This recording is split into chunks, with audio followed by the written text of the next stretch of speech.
Hello everyone, it's Kate here for another Period Drama Monday. Yay!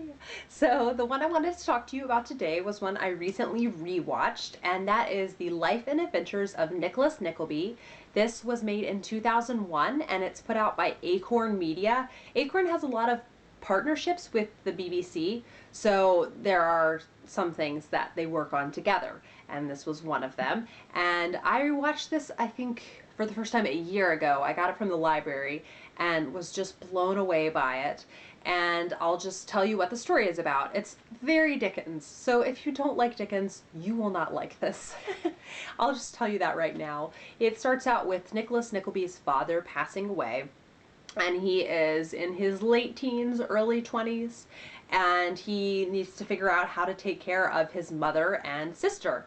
And so he is sent away by his uncle to work in a school as a teacher. And once he gets to the school, this is very typical of Dickens, the conditions that the children are living under are just horrible, and barely any food to eat. And then of course the corrupt schoolmaster and his wife and daughter and son are eating and dining like kings and queens every night, and very, very fat because of all the eating that they do. And so Nicholas is in this corrupt place and trying to make a difference, trying to help these boys to learn and to thrive in such a harsh environment.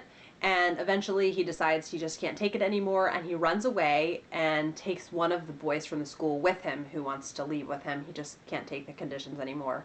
And so then the plot takes off, even more from there. He goes to London to try to make his way in the world, but on the way to London, he ends up taking up with an acting company and acting as Romeo in Romeo and Juliet, and then comes to London to get a job where he can support his sister and his mother, because it's come to light that his uncle is somewhat of an unsavory character.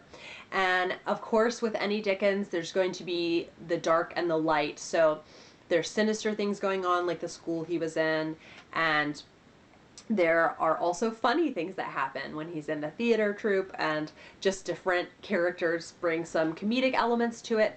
So it's a big emotional roller coaster like any Dickens is, but I love it. And the music is beautiful, the cinematography is beautiful, there's lots of things in the English countryside, which I love, and it is around 3 hours, so it is a little bit longer, but as far as period dramas go, that's not that very long.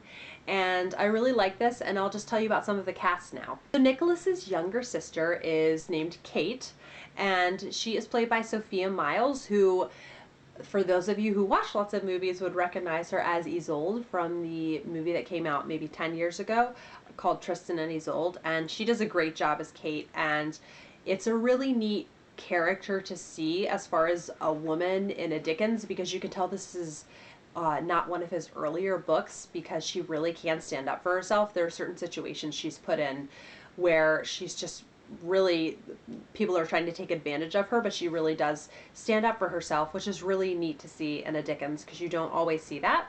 And then James D'Arcy, I think that's how you say it, he plays Nicholas, the lead role in this, and I hadn't seen him in anything before, but I really liked him, and so I think I'll be hunting for other things that he's in. He just does a great job of showing the evolution of the character of Nicholas. He's kind of a boy in the beginning, and then he grows to be a man by the end, and really know what he stands for and what he believes.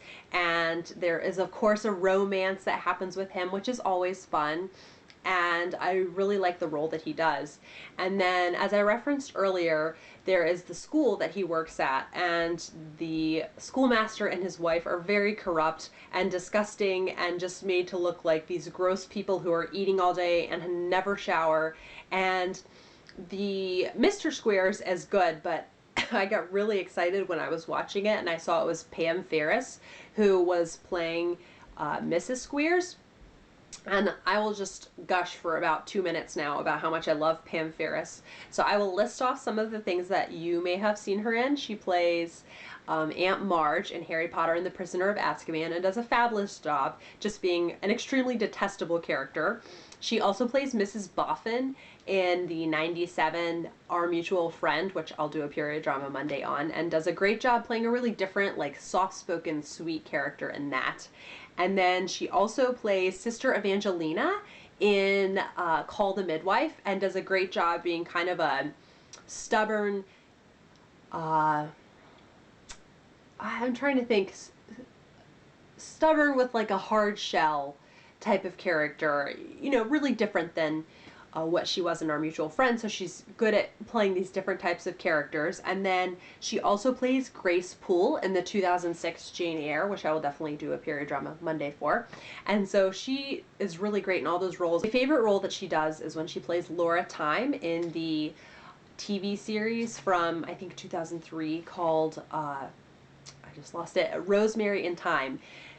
If any of you like mysteries and haven't seen the show, you should watch this. It's about two women in their middle ages who end up partnering together to start their own gardening business, and they go around to these big, beautiful English estates, and it ends up that they solve murders also. So they're murders and they're gardeners, and it's very specific of, you know, a type of murder mystery, but they're so fun. I raced through this whole series last year, and it's really good. So Rosemary and Thyme is a great mystery series if you're looking for a kind of cozy series. And like I said, just the English estates are so beautiful, and it's just so British. This show is so British, which I am all for. And then the man who plays the unsavory character of his uncle, Uncle Ralph, is played by Charles Dance, who I do not like at all. And I don't like him because he's so evil in everything he plays. So that says a lot about the acting that he does. I've also seen him as a really evil guy in the show Merlin. He played basically like a witch hunter. And then he also plays this really evil lawyer in the BBC's Bleak House. And I will obviously be talking about Bleak House eventually, because that's one that I really like. So it has some people who just do an excellent job in the roles that they do. And Nicholas Nickleby is just a great, you know, epic story. It's just the story of the beginning of this man's life and kind of what happens to him in the beginning. And I really like it, and I hope you watch it. And this one is on YouTube. Yay! Last week I had a fail. I talked about this one that I was sure was on YouTube, and unfortunately it's really hard to find. So I'm very sorry if you wanted to watch that and you weren't able to. This one is all on YouTube, so if I have enticed you, I will put the link down below. And I just ordered the DVD. There are not that many left, so I got it used, and I'm really excited. I think I might watch it a second time around, and I hope that you like it, and please let me know if I got you to watch it and you liked it. And I hope you're having a great day as always, and I will talk to you guys later. Bye-bye!